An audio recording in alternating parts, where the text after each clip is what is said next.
Hello and welcome to the channel online Adhikari. मेरा नाम है सौरभ यादव और आज यहाँ पर हम लोग पढ़ेंगे लेक्चर नंबर 5 घटना चक्र ए दृष्टि का। 4 लेक्चर हो चुका है। घटना चक्र की जो दृष्टि आई है करंट अफेयर 10 मई तक उसमें करंट अफेयर दिए गए हैं, उसको आप ले लीजिए और बेहतर तरीके से टिक कर लीजिए और बार बार रिवाइज करिए। 4-5 दिन में रिवीजन कंप्लीट करिए। उसके बाद जो है कि फिर 2-4 दिन बाद फिर उसको रिवाइज करिए, फिर 2-4 दिन बाद रिवाइज करिए और जब एग्ज़ाम में जाइए एकदम सभी क्वेश्चन सही करके आइए। ठीक है, तो चलिए देखते हैं। 4 लेक्चर जाकर देख लीजिए, प्लेलिस्ट बनी हुई है वहाँ पर और सौरभ ऑफिशियल टेलीग्राम की लिंक डिस्क्रिप्शन में दी गई है। वहाँ पर घटना सार, घटना चक्र, इन सब से क्विज कराए जा रहे हैं, तो आप क्विज में पार्टिसिपेट करिए, आपका ही फ़ायदा होगा। हम देख रहे हैं कि बहुत से लोगों के क्वेश्चन गलत हो रहे हैं, तो इसका मतलब ये है कि आप लोग रिवीजन नहीं कर रहे हैं। रिवीजन नहीं करेंगे तो ये समस्याएं होंगी। तो आज कुछ ज़्यादा चीज़ें नहीं हैं। इसके बाद संभवतः 1 या 2 लेक्चर और होगा जिसमें घटना चक्र दृष्टि पूरे तरीके से कंप्लीट हो जाएगी आपकी। तो चलिए देखते हैं। पहला करंट है कि चौथा भारत अमेरिका 2+2 मंत्री परिषद संवाद 2+2 मंत्री परिषद संवाद हुआ कहाँ पे है? वाशिंगटन डीसी में अप्रैल 2022 में हुआ है। ये चौथे नंबर का है। इस संवाद में भारत का प्रतिनिधित्व रक्षा मंत्री राजनाथ सिंह तथा विदेश मंत्री एस जयशंकर द्वारा किया गया। और हाँ, अमेरिका का प्रतिनिधित्व विदेश मंत्री एंटनी ब्लिंकन तथा रक्षा मंत्री लॉर्ड ऑस्टिन द्वारा किया गया। इन लोगों के नाम याद रखिएगा, विदेश मंत्री एंटनी ब्लिंकन और रक्षा मंत्री लॉर्ड ऑस्टिन।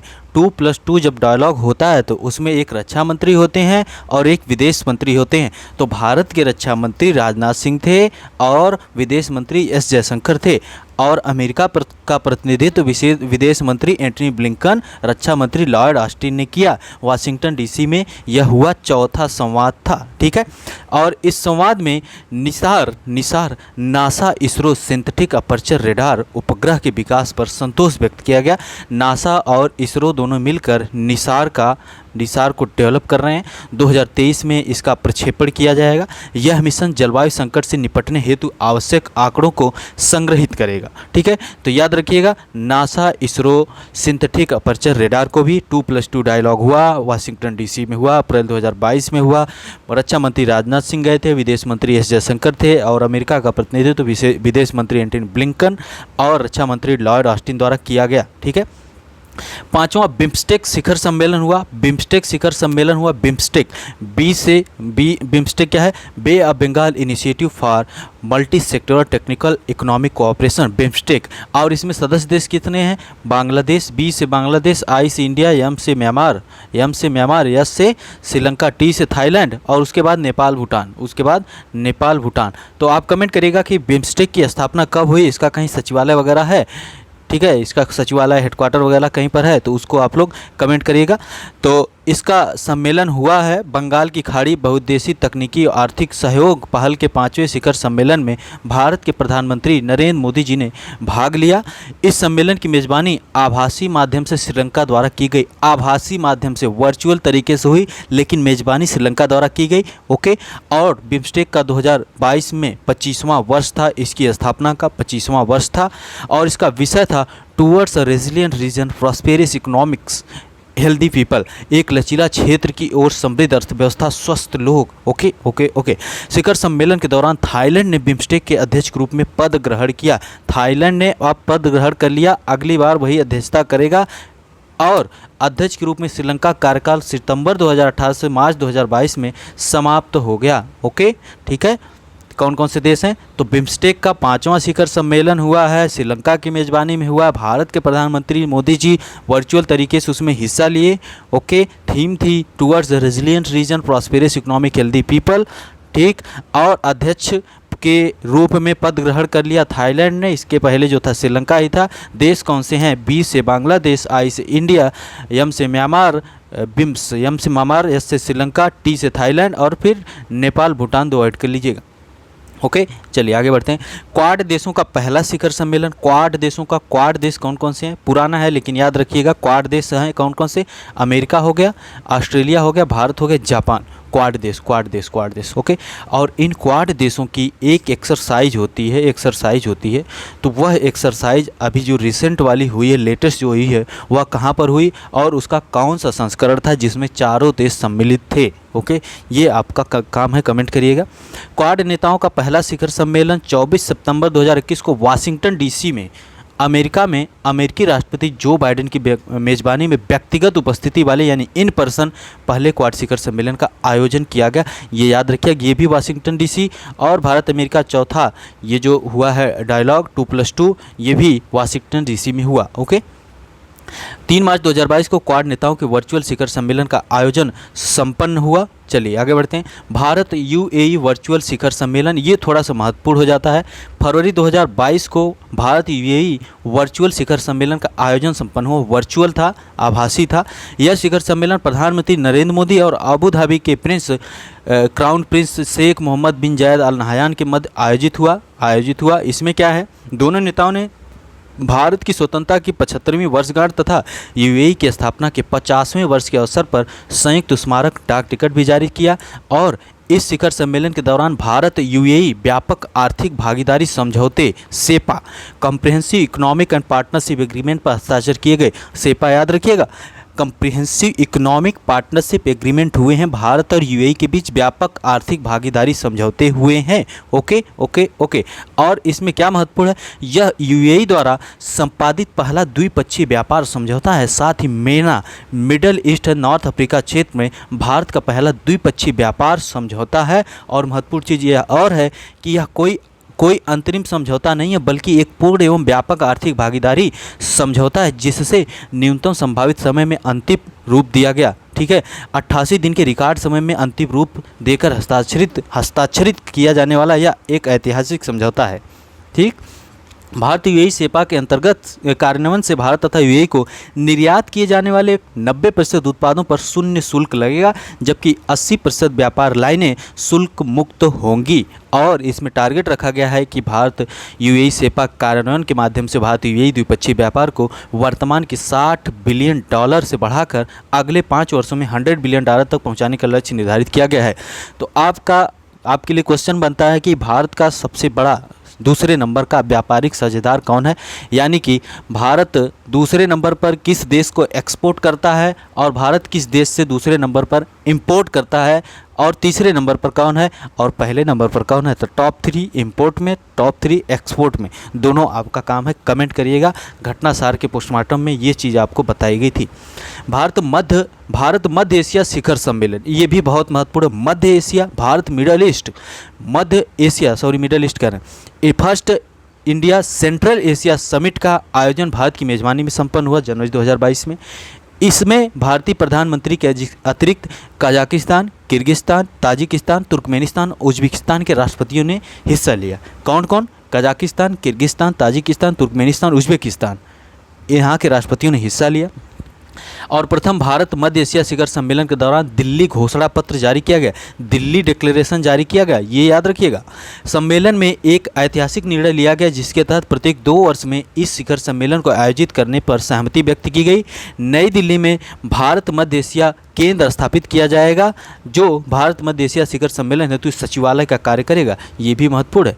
अगला भारत मध्य एशिया शिखर सम्मेलन 2024 में आयोजित होगा। ये पहला था, दिल्ली डिक्लेरेशन हुआ, भारत की मेज़बानी में संपन्न हुआ। Kazakhstan, Kyrgyzstan, Tajikistan, Turkmenistan, Uzbekistan के राष्ट्रपतियों ने इसमें हिस्सा लिया। जनवरी 2022 का करंट अफेयर।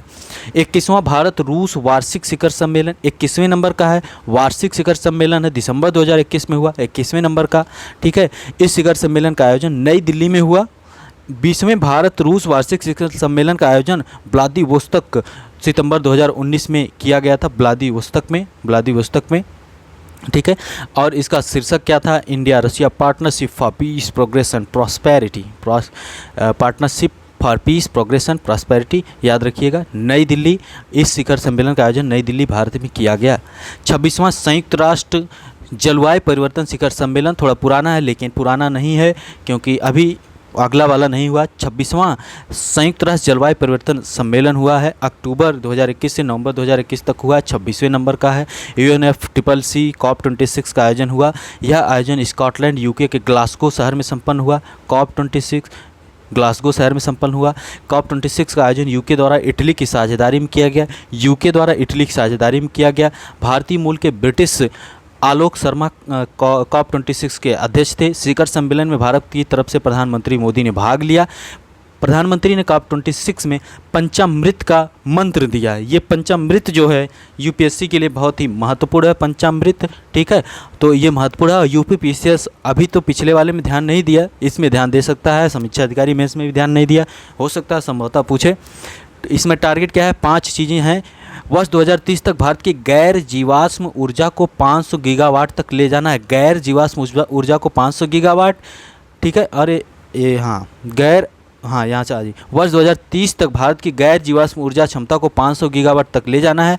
वर्ष 2030 तक भारत की 50% ऊर्जा आवश्यकताओं को अक्षय ऊर्जा के माध्यम से पूरा किया जाए। 2030 तक 2 चीज़ें 2030 तक टारगेट हैं, 2 चीज़ें हैं। कौन कौन सी?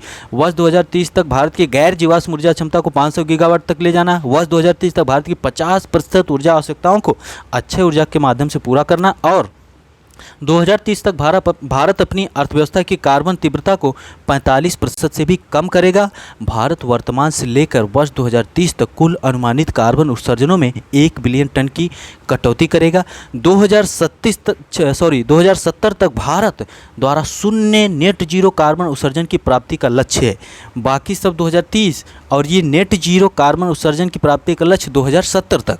ये पंचामृत रणनीति भारत के प्रधानमंत्री जी के द्वारा दी गई। कहाँ पर? ये COP26 हुआ था यूके के, कहाँ पर हुआ? यूके के ग्लासगो में संपन्न हुआ।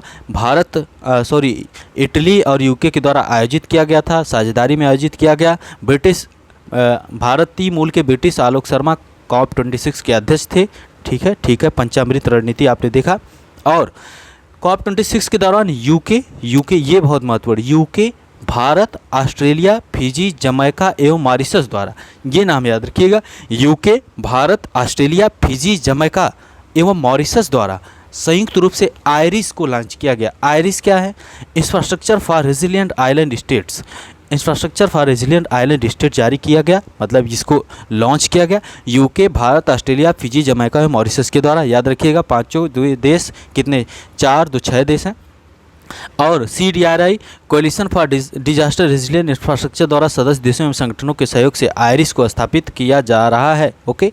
COP26 के दौरान 2 नवंबर 2021 को भारत एवं यूके द्वारा संयुक्त रूप से GGIOSOWOG यानी कि green grids initiative one sun one world one grid पहल को लॉन्च किया गया। इसका उद्देश्य वैश्विक विद्युत ग्रिडों के मध्य असंबद्धता से सुधार कर हरित ऊर्जा की ओर संक्रमण ट्रांजिशन में तेजी लाना। ओके। COP26 के दौरान 2 नवंबर 2021 को अमेरिका, यूरोपीय संघ तथा अन्य भागीदारों द्वारा ग्लोबल मीथेन प्लेज को लॉन्च किया गया। इस पहल का उद्देश्य वैश्विक मीथेन उत्सर्जनों में कटौती करना है। इस पहल में शामिल होने वाले देश 2020 के स्तरों की तुलना में वर्ष 2030 तक वैश्विक मीथेन उत्सर्जनों में न्यूनतम 30% की कटौती के सामूहिक लक्ष्य हेतु प्रतिबद्ध हैं। भारत, चीन एवं रूस इस पहल में शामिल नहीं है। भारत, चीन और रूस इस पहल में शामिल नहीं है। क्या है? ग्लोबल मीथेन प्लेज में शामिल नहीं है भारत। ओके। और यहाँ पर ये COP26 के दौरान एडाप्टिव रिसर्च अलायंस को भी लॉन्च किया गया। यह एक ऐसे हितधारकों का समूह है जो जलवायु परिवर्तन के विध्वंसक प्रभावों से सुभेद्य समुदायों की रक्षा हेतु समर्पित है। तो ये COP26 से रिलेटेड सब बातें हो गई। एक बार जाइएगा, इसको फिर से देखिएगा और बेहतर तरीके से टिक कर लीजिए। G20 शिखर सम्मेलन हुआ, अक्टूबर में हुआ, इटली की राजधानी रोम में। G20 का 16वां वार्षिक शिखर सम्मेलन हुआ। G20 का इसकी थीम थी पीपल, प्लैनेट एंड प्रॉस्पेरिटी। 16वां शिखर सम्मेलन इटली की राजधानी रोम में हुआ। इस सम्मेलन में भारत की तरफ से प्रधानमंत्री नरेंद्र मोदी ने हिस्सा लिया। यह 8वां अवसर था जब प्रधानमंत्री ने G20 सम्मेलन में भागीदारी की। इस सम्मेलन के अंत में G20 रोम लीडर्स डिक्लेरेशन की घोषणा की गई। ठीक है। और वर्ष 2022 का G20 शिखर सम्मेलन इंडोनेशिया की मेज़बानी में बाली में संपन्न होगा। 2022 वाला बाली में होगा और 2023 वाला 18वां G20 शिखर सम्मेलन पहली बार भारत की मेज़बानी में होगा। बहुत ही महत्वपूर्ण, 2023 में भारत में होगा, 2022 में इंडोनेशिया के बाली में होगा और अभी कहाँ हुआ, इटली की राजधानी रोम में हुआ है। तो बहुत ही महत्वपूर्ण है जो बताया जा रहा है। ओके, अब यहाँ पर है कि विश्व सौर प्रौद्योगिकी शिखर सम्मेलन, विश्व सौर प्रौद्योगिकी शिखर सम्मेलन 8 सितंबर 2021 को अंतर्राष्ट्रीय सौर गठबंधन तथा FICCI federation of Indian chambers of commerce industry द्वारा पहला विश्व सौर प्रौद्योगिकी शिखर सम्मेलन वर्चुअल प्लेटफॉर्म पर आयोजित किया गया। वर्ष 2019 में लिथियम आयन बैटरी की क्रांतिकारी खोज के लिए रसायन विज्ञान के क्षेत्र में नोबेल पुरस्कार से नवाजे गए doctor M Stanley Whittingham, John B Goodenough तथा अकीरा योसिनी के संयुक्त रूप से इनको दिया गया था। सोलर इम्पल्स फाउंडेशन के अध्यक्ष बर्नार्ड पिक्काई ने भी इस वर्चुअल शिखर सम्मेलन में हिस्सा लेकर इसे गौरवान्वित किया। इस अवसर पर आईएसए का प्रौद्योगिकी जनरल सोलर कंपास 360 भी लॉन्च किया गया। आईएसए का इंटरनेशनल सोलर अलायंस का प्रौद्योगिकी जनरल सोलर कंपास 360 भी लॉन्च किया गया। सोलर कंपास 360 भी महत्वपूर्ण है। 21वां एससीओ शिखर सम्मेलन हुआ, पुराना है लेकिन अभी पुराना ही हुआ है। 21वां बैठक दुशांबे ताजिकिस्तान में हाइब्रिड रूप में आयोजित की गई और इसकी अध्यक्षता ताजिकिस्तान के राष्ट्रपति इमोमली रहमान ने की। 21वां एससीओ संघाई कोऑपरेशन ऑर्गेनाइजेशन है ना, इसका आयोजन हुआ दुशांबे ताजिकिस्तान में हुआ। इसकी अध्यक्षता इमोमली रहमान ने किया। प्रधानमंत्री मोदी ने वीडियो लिंक के माध्यम से इस सम्मेलन में को संबोधित किया। इस शिखर सम्मेलन भारत का प्रतिनिधित्व व्यक्तिगत रूप से विदेश मंत्री एस जयशंकर ने किया। ओके। और एससीओ में 8 पूर्णकालिक सदस्य देशों के नेताओं ने ईरान को एससीओ की अस्थायी सदस्यता प्रदान करने पर सहमति व्यक्त की। एससीओ में अब 8 के अलावा ईरान को भी जब जोड़ दिया गया तो सदस्यों की संख्या हो गई 9, सदस्यों की संख्या हो गई 9, ठीक है। इस पर सहमति व्यक्त कर दी गई है, दस्तावेजों पर हस्ताक्षर कर दिए गए हैं। तो एससीओ में 8 तो पहले से ही भारत, कजाकिस्तान, चीन, किर्गिस्तान, रूस, पाकिस्तान, ताजिकिस्तान, उज्बेकिस्तान। अब ये जो देश हैं ये आपको पता होने चाहिए, ये आपको पता होने चाहिए। ओके, ठीक है। यह 20वीं वर्षगांठ के अवसर पर आयोजित हुआ था। तो सितंबर 2021 में हुआ था 21वीं बैठक दुशांबे ताजिकिस्तान में हुआ। इमोमली रहमान ने अध्यक्षता की थी। ताजिकिस्तान के राष्ट्रपति प्रधानमंत्री मोदी जी वीडियो लिंक के माध्यम से इसको संबोधित किए थे और व्यक्तिगत प्रतिनिधित्व विदेश मंत्री एस जयशंकर के द्वारा किया गया। क्या भारत के विदेश मंत्री परिवर्तित हो गए हैं? तो नए विदेश मंत्री अगर बने हैं तो कौन है ये कमेंट करिएगा। 13वां ब्रिक्स शिखर सम्मेलन हुआ। 13वां ब्रिक्स शिखर सम्मेलन हुआ, भारत की अध्यक्षता में हुआ। वर्चुअल प्रारूप में आयोजित इस शिखर सम्मेलन की अध्यक्षता प्रधानमंत्री मोदी जी ने की थी। ब्रिक्स ब्राज़ील, रसिया, इंडिया, चाइना, श्रीलंका, अरे सॉरी साउथ अफ्रीका, सी से हो जाएगा यहाँ पर चाइना, यानी अभी इंडिया में हुआ तो अगली बार चाइना में होगा, इस प्रकार से होता है, ठीक है। तो वर्ष 2012 या 2016 के बाद यह तीसरा अवसर था जब ब्रिक्स शिखर सम्मेलन की मेज़बानी भारत द्वारा की गई। ओके, यह साथ ही यह दूसरा अवसर था जब प्रधानमंत्री मोदी ने ब्रिक्स सम्मेलन की अध्यक्षता की। इससे पूर्व वर्ष उन्होंने वर्ष 2016 में गोवा में आयोजित ब्रिक्स सम्मेलन की अध्यक्षता की थी और इसकी थीम क्या थी? BRICS at the rate 15। इसका मतलब क्या हुआ कि 15वीं वर्षगांठ थी, स्थापना की 15वीं वर्षगांठ थी। Intra BRICS cooperation for continuity, consolidation and consensus. Okay. 2021 में भारत ब्रिक्स का अध्यक्ष है, जो अभी अध्यक्षता कर रहा है। 2021 में था, अब 22 आ गया। 13वें ब्रिक्स शिखर सम्मेलन प्रधानमंत्री नरेंद्र मोदी के साथ साथ अन्य सभी ब्रिक्स नेता थे। ब्राज़ील के राष्ट्रपति जैर बोल्सोनारो, रूसी राष्ट्रपति व्लादिमीर पुतिन, चीन के राष्ट्रपति शी जिनपिंग, दक्षिण अफ्रीका के राष्ट्रपति सिरिल रामाफोसा भी शामिल हुए। इसमें नई दिल्ली घोषणा पत्र को संयुक्त रूप से स्वीकार किया गया। नई दिल्ली घोषणा पत्र, न्यू दिल्ली डिक्लेरेशन को स्वीकार किया गया। और अभी हमने पीछे बताया दिल्ली डिक्लेरेशन। दिल्ली डिक्लेरेशन किससे संबंधित है तो आप एक बार आपने पढ़ा तो उसको कमेंट करिएगा, ठीक है। तो न्यू दिल्ली डिक्लेरेशन इसमें हुआ था। अब अंतर्राष्ट्रीय निर्वाचन की बात करते हैं, जो महत्वपूर्ण लोग हैं उनको देख लेते हैं।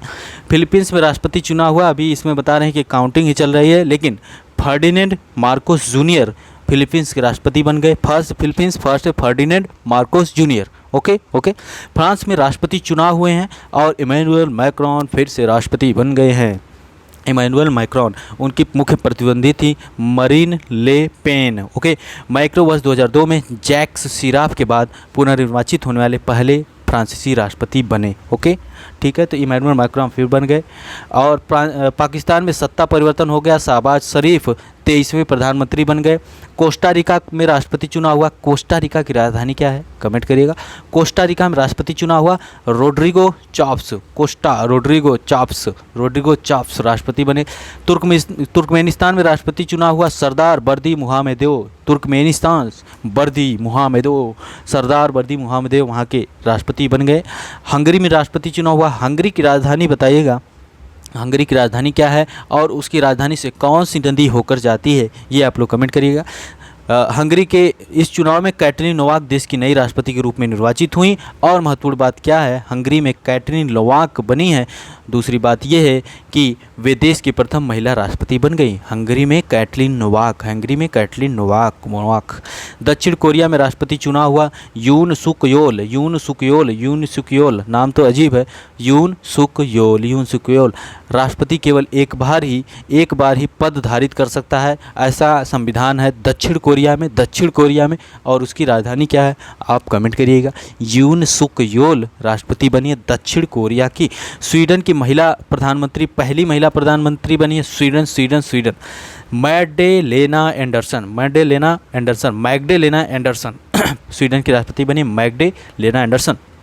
ओके, ध्यातव्य है कि पूर्व प्रधानमंत्री स्टेफन लोवेन, ठीक है। मैग्डेलेना एंडरसन स्वीडन की। होंडुरास की पहली महिला राष्ट्रपति बनी है। होंडुरास की राजधानी क्या है और यह किस महाद्वीप में आता है यह देश। होंडुरास की पहली महिला राष्ट्रपति बनी है सियोमारा कास्त्रो, ठीक है, सियोमारा कास्त्रो बनी है। तो हमने देखा क्या, फिलीपींस में फर्डिनेंड मार्कोस जूनियर राष्ट्रपति, फ्रांस में इमैनुअल मैक्रोन दोबारा, पाकिस्तान में शहबाज शरीफ 23वें, कोस्टा रिका रोड्रिगो चाव्स, और तुर्कमेनिस्तान में सरदार बर्दी मुहामेदोव, हंगरी में कैटरीन नोवाक बनी हैं और पहली महिला राष्ट्रपति बनी है। दक्षिण कोरिया में यून सुक योल, स्वीडन की पहली महिला राष्ट्रपति मैग्डेलेना एंडरसन, होंडुरास की पहली महिला राष्ट्रपति सियोमारा कास्त्रो पहली महिला राष्ट्रपति बनी है। ओके, जापान में चुनाव हुआ था तो अक्टूबर वगैरह में हुआ था, तो जापान में फूमियो किशिदा, ठीक है, फूमियो किशिदा और पुराने हैं। अब बात करते हैं अंतर्राष्ट्रीय आपदाएं जो हैं, जैसे कि चक्रवात बहुत आसानी है श्रीलंका पहुंचना, क्योंकि श्रीलंका ने इसका नाम दिया। आसानी जो आया था बंगाल की खाड़ी से उठा था, है ना। यह चक्रवात आंध्र प्रदेश के मछलीपत्तनम एवं नसरापुरम के मध्य लैंडफॉल किया था। तो आसानी साइक्लोन आया, चक्रवात आया, आसानी है, आसान है श्रीलंका जाना, आसानी है ना। तो जाइए कन्याकुमारी, वहाँ से सीधे रामेश्वरम वगैरह होते हुए चले जाइए, तो आसानी है श्रीलंका जाना। ओके, इससे पूर्व दिसंबर 2021 में जवाद नामक चक्रवात भारत में लैंडफॉल किया था। जवाद सऊदी अरब ने इसको नाम को सुझाया था। तो जवाद नाम चक्रवात भारत में लैंडफॉल किया था, इसको सऊदी अरब ने नाम सुझाया था। ओके, ताल, पिनाट्यूबो और मियान तीन ज्वालामुखी मुख्य रूप से फिलीपींस में है। तो ताल को याद रखिएगा, फिलीपींस स्थित ताल ज्वालामुखी में विस्फोट हुआ। ताल TALL, ताल से ताल मिला नहीं, ठीक है। तो ताल ज्वालामुखी फिलीपींस में है। पिनाट्यूबो और मियान तीन ज्वालामुखी मुख्य रूप से फिलीपींस में है और इसमें उद्गार हुआ है। तो याद रखिए, ज्वालामुखी से 2021 पीसीएस में क्वेश्चन पूछा गया था। यह ज्वालामुखी फिलीपींस की राजधानी मनीला से 50 किलोमीटर दूर स्थित लुजोन द्वीप पर स्थित है। तो बताइएगा, लुजोन जलसंधि किन दो देशों के बीच में है? लुजोन जलसंधि किन के बीच में है, कमेंट करिएगा। तो ताल ज्वालामुखी फिलीपींस में। चक्रवात इमनाती आया था, चक्रवात इमनाती मेडागास्कर, इमनाती मेडागास्कर के तटीय शहर मनाकारा के दक्षिण पूर्व में टकराया था। इसकी उत्पत्ति 16 फरवरी को मध्य हिंद महासागर के ऊपर हुई। तो इमनाती आया था मेडागास्कर में। ओके, टोंगा में भी ज्वालामुखी विस्फोट हुआ। टोंगा में ज्वालामुखी विस्फोट हुआ। यह विस्फोट समुद्र के अंदर हुंगा हापाई हुंगा टोंगा नामक ज्वालामुखी में हुआ। तो हुंगा हापाई हुंगा टोंगा भी लगा है। तो हुंगा हापाई हुंगा टोंगा, ये ज्वालामुखी कहाँ है? ये ज्वालामुखी है कहाँ पर? टोंगा में। वर्ष 1991 में फिलीपींस के माउंट पिनाट्यूबो विस्फोट के बाद यह विश्व में सबसे बड़ा ज्वालामुखी विस्फोट था। इस ज्वालामुखी विस्फोट से उत्पन्न राख का गुब्बार मध्य मंडल तक पहुँच गया, मेसोस्फेयर तक पहुँच गया। पहले ट्रोपोस्फेयर, फिर स्ट्रेटोस्फेयर जहाँ पर ओजोन पाई जाती है, उसके बाद ऊपर होता है मेसोस्फेयर, ठीक है। फिर उसके बाद आयनोस्फीयर होता है, फिर एक्सोस्फीयर होता है।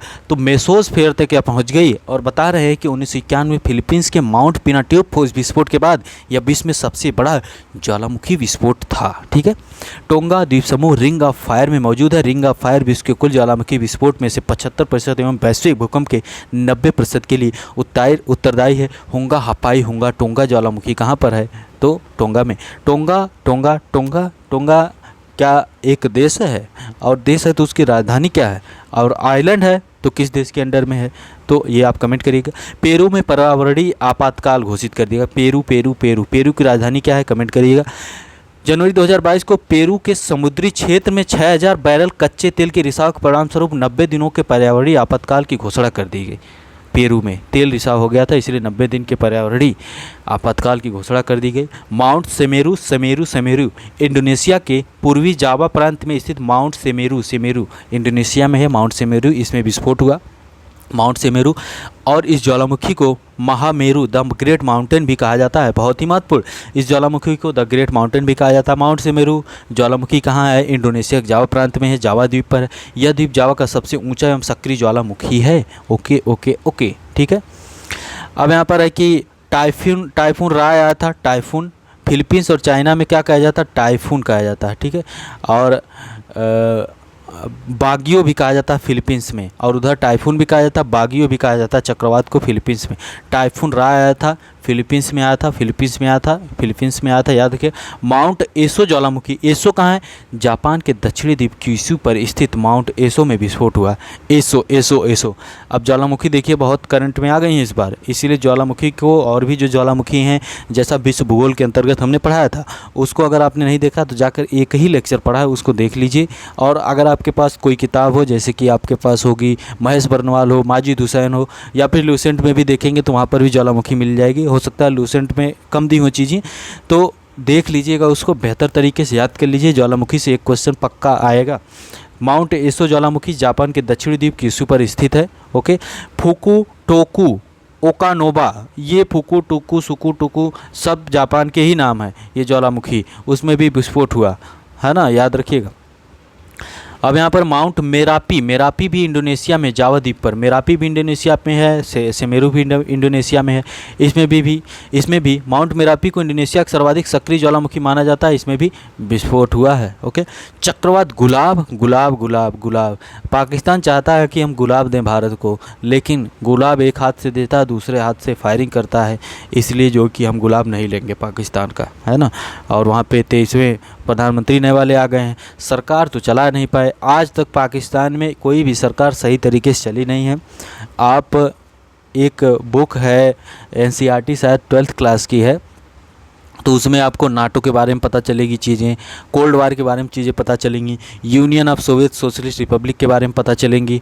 उसके अलावा आपको वहाँ पर और भी चीज़ें, जैसे कि पाकिस्तान वगैरह, भारत के पड़ोसी देश जो हैं, जैसे पाकिस्तान हो गया, बांग्लादेश हो गया, और म्यांमार हो गया, श्रीलंका हो गया, नेपाल हो गया, मतलब जितने पड़ोसी देश हैं सब में कभी न कभी तख्ता पलट हो चुका है। लेकिन भारत एक ऐसी डेमोक्रेसी है जहाँ पर अभी तक कभी भी उल्टा सीधा नहीं हुआ है। हाँ, एक बार इमरजेंसी लागू हुई थी, लेकिन भारत का संविधान जो है एक तरह से जटिल भी है और दूसरे मतलब लचीला भी है। भारत ने, देखे होंगे आप लोग, 44वां संविधान संशोधन वगैरह हुए हैं जो 1978 वगैरह में हुए हैं, जो भी संविधान से रिलेटेड, संविधान में जो भी कमियां थी उसको ख़त्म कर दिया गया और उसको और मजबूत बना दिया गया। इसलिए ये भारत में आज तक नहीं हो पाया है। ठीक है, तो ये चीज़ है। और भारत के पड़ोसी देश, तो आप देखेंगे उस किताब को अगर पढ़ेंगे, एनसीईआरटी बहुत बेहतर है, आपका बहुत कुछ उसमें क्लियर होगा। आपको मौका मिले तो उसको ज़रूर पढ़िएगा, है ना। 12th क्लास की है। चलिए, चक्रवात गुलाब आया। हम पाकिस्तान की बात किए तो गुलाब पाकिस्तान ने नाम दिया था। ठीक है, भारत का पूर्वी तट चक्रवात गुलाब से प्रभावित है। पूर्वी यानी बंगाल खाड़ी से आया।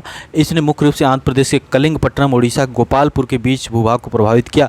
प्राकृतिक आपदा की भविष्यवाणी करने वाला ऐप जारी किया उत्तराखंड सरकार ने, आईटी रुड़की ने इसको बनाया है, उत्तराखंड सरकार ने। तुर्की में शीश नॉट आया। शीश नॉट क्या है? शीश नॉट का प्रकोप हुआ। शीश नॉट क्या है? जून 2021 में काला सागर को एजियन सागर से जोड़ने वाले, ब्लैक सी को एजियन सी से जोड़ने वाले तुर्की के मरमरा सागर में, मरमरा सी में सी स्नॉट का प्रकोप देखा गया। सी स्नॉट या समुद्री लासा प्राकृतिक तौर पर बनने वाला धूसर या हरे रंग का कीचड़ या पंख जैसा चिपचिपा पदार्थ होता है। वास्तव में यह समुद्री श्लेष्म की एक मोटी झाग युक्त परत है जो जल में उपस्थित शैवाल से निर्मित होती है, एल्गी से निर्मित होती है। ठीक है, तो क्लियर हो गई होंगी चीज़ें, जो जो बताया गया इसको टिक कर लीजिए। सूक्ष्म दृष्टि देख लेते हैं। सूक्ष्म दृष्टि जो महत्वपूर्ण है, बहुत सी महत्वपूर्ण है, जैसे tree city of the world घोषित किया गया है भारत के 2 शहर हैदराबाद और मुंबई को। मेजर नाटो एलॉय अमेरिका ने किस देश को अपने प्रमुख गैर नाटो सहयोगी के रूप में घोषित किया? तो कतर को किया। कतर कतर कतर कतर कुतर। लोकतंत्र सूचकांक democracy index economics intelligence unit के द्वारा जारी किया जाता है। 167 देशों में भारत को 46वां स्थान प्राप्त हुआ है। नॉर्वे न्यूजीलैंड टॉप पर हैं और अफगानिस्तान 167वें स्थान पर है। डेमोक्रेसी इंडेक्स 2021 जारी किया गया है। इकोनॉमिक इंटेलिजेंस यूनिट के द्वारा जारी किया गया है। 167 देशों में भारत को 46वां स्थान प्राप्त है। 167वें स्थान पर अफगानिस्तान है। नॉर्वे आइसलैंड टॉप 2 के देश हैं। तो आप बताइएगा पिछले 2020 वाली रिपोर्ट में भारत की क्या रैंकिंग थी? ये आपका काम है कि आप इसको कमेंट करें। ठीक है, नागरिक हवाई क्षेत्र में ड्रोन को संचालित करने की अनुमति दी है किस देश ने? तो इजराइल ने दी है। इजराइल ने दी है। अफ्रीकी संघ के अध्यक्ष के रूप में मैकी सैल को चुना गया है। अध्यक्ष के रूप में मैकी सैल, अफ्रीकी संघ मैकी सैल। भारत ने किसके साथ आभासी समुद्री सुरक्षा वार्ता आयोजित की? यूरोपीय संघ के साथ। किस देश में प्रथम योग महोत्सव आयोजित किया गया? सऊदी अरब में। भारत ने किसके साथ मिलकर डिजिटल कार्य योजना 2022 को मंजूरी दी है? तो आसियान के साथ मिलकर। और यहाँ पर महत्वपूर्ण है अरब, सऊदी अरब ने 30 वर्ष के विवाद के बाद किस देश के साथ संबंध बहाल किया? तो थाईलैंड के साथ। सऊदी अरब ने 30 वर्ष के बाद। भारत और इजराइल ने अपने 30 वर्ष के राजनयिक संबंधों को चिन्हित करने के लिए स्मारक और लोगो लॉन्च किया। लोगो में क्या है? अशोक चक्र है और डेविड का सितारा है। 30 वर्ष के राजनयिक संबंधों के लिए इन लोगों ने लॉन्च किया। ओके, किस देश के एक मेट्रो स्टेशन का नाम महात्मा गांधी के नाम पर रखा गया है जनवरी 2022 में? मॉरिशस। ओके, अब यहाँ पर है कि और देख लेते हैं, हाल ही में किस देश ने बाल विवाह पर प्रतिबंध लगा दिया? प्रतिबंध लगाया है फिलीपींस ने लगा दिया। किस देश ने हिंदू मंदिरों की देखभाल के लिए पहली संस्था की स्थापना की है? पाकिस्तान। पहली संस्था बनाए हैं। प्रधानमंत्री तो बचा नहीं पा रहे हैं, अब मंदिर वगैरह तो बहुत मुश्किल है, बना दिए हैं, संस्था बनाए हैं। पहली संस्था की स्थापना की है पाकिस्तान ने। ओके, क्योंकि FATF की ग्रे लिस्ट में है, सोच रहे हैं कि भारत को थोड़ा सा खुश किया जाए। तो हिंदू मंदिरों की देखभाल के लिए पहली संस्था की स्थापना की पाकिस्तान ने। वर्ष 2022 से संयुक्त राष्ट्र सुरक्षा परिषद की आतंकरोधी समिति का अध्यक्ष कौन है? भारत 10 वर्ष के अंतराल के बाद। ठीक है, किस देश ने वर्ष 2025 तक अपने सभी परमाणु ऊर्जा संयंत्रों को बंद करने की घोषणा की थी? बेल्जियम ने। ठीक है, किस देश ने वर्ष 2027 तक स्वयं को पूर्णतः धूम्रपान मुक्त देश बनाने की घोषणा की है? न्यूजीलैंड की जनसंख्या देखिएगा कितनी है, बहुत कम है। इतनी जनसंख्या है कि उत्तर प्रदेश का एक आध जिले ऐसे हैं कि उससे भी कम है जनसंख्या, है ना, तब भी लोग नहीं धूम्रपान मुक्त कर पा रहे हैं। इतनी कम जनसंख्या है कि चाहे तो एक दिन में पकड़ के बांध दे सबको, है ना। किस यूरोपीय संघ ने भांग के लिए निजी इस्तेमाल की मंजूरी दी है? अब भांग खा के वहाँ पर लोग मरेंगे। माल्टा देश है, भूमध्य सागर में आपको मिलेगा, मेडिटेरेनियन में। इसकी राजधानी क्या है? आप लोग कमेंट करिएगा। एक बार राजधानी UPPSC में पूछी गई थी, क्योंकि यहाँ पर एक सम्मेलन हुआ था, शायद नाटो का हुआ था। नाटो का हेडक्वार्टर कहाँ है और नाटो में कितने देश हैं? कमेंट करिएगा। ठीक है, कौन 100% पेपरलेस होने वाली विश्व की पहली सरकार है? तो दुबई। हाँ, प्रधानमंत्री मोदी जी को भूटान का सर्वोच्च नागरिक सम्मान दिया गया, order of the drug Gyalpo, और इस सम्मान का एक और नाम है नगदक पेलजी खोरलो। संयुक्त राष्ट्र महासभा किस संगठन को पर्यवेक्षक का दर्जा दिया गया? संयुक्त राष्ट्र महासभा द्वारा किस संगठन को पर्यवेक्षक का दर्जा दिया गया? अंतर्राष्ट्रीय सौर गठबंधन, इंटरनेशनल सोलर अलायंस को। तो ये महत्वपूर्ण करंट अफेयर आपके आज यहाँ पर कंप्लीट होते हैं। बहुत सी चीज़ें अभी बची हुई हैं, जो भी महत्वपूर्ण चीज़ें हैं आपको वो दे दी जाएंगी, 1-2 लेक्चर में बना दी जाएंगी, वो आपको मिल जाएंगी, उसकी चिंता छोड़ दीजिए, कल परसों में हो जाएगी। बाकी इकोनॉमिक्स का लेक्चर आपको जल्दी दिया जाएगा, और समय के अभाव के कारण इकोनॉमिक्स की PPT नहीं बनाई जाएगी। और इंग्लिश मीडियम वाले परेशान ना हो, क्योंकि कुछ टर्म ऐसे होंगे आपको समझ में आ जाएंगे, इंग्लिश हिंदी दोनों में बातचीत हो जाएगी। ठीक है। और देखते रहिए, टिक करिए, बार बार रिवीजन करिए। रिवीजन नहीं होगा तो ये सब पढ़ने का कोई मतलब नहीं। जब तक आप किसी चीज़ को बार बार रिवाइज नहीं करेंगे तो ये सब इतना पढ़ने का कोई मतलब नहीं रह जाएगा। आप एग्ज़ाम में जाके कंफ्यूज हो जाओगे। एक दो क्वेश्चन गलत हो गए, आते हुए क्वेश्चन जब गलत होते हैं तो जिया धड़क धड़क जाए। तो इसलिए जो है कि रिवीजन करिए। समय बहुत कम है, 20-21 दिन बचे हैं। इतने दिन को एकदम पॉजिटिव वे में सही तरीके से इसका उपयोग करिए। सौरभ ऑफिशियल टेलीग्राम की लिंक डिस्क्रिप्शन में दी गई है, यहाँ से पढ़ने के बाद वहाँ क्विज करिए। और चैनल को लाइक शेयर सब्सक्राइब अपने हिसाब से। मिलते हैं आपसे अगले लेक्चर में। बहुत बहुत धन्यवाद।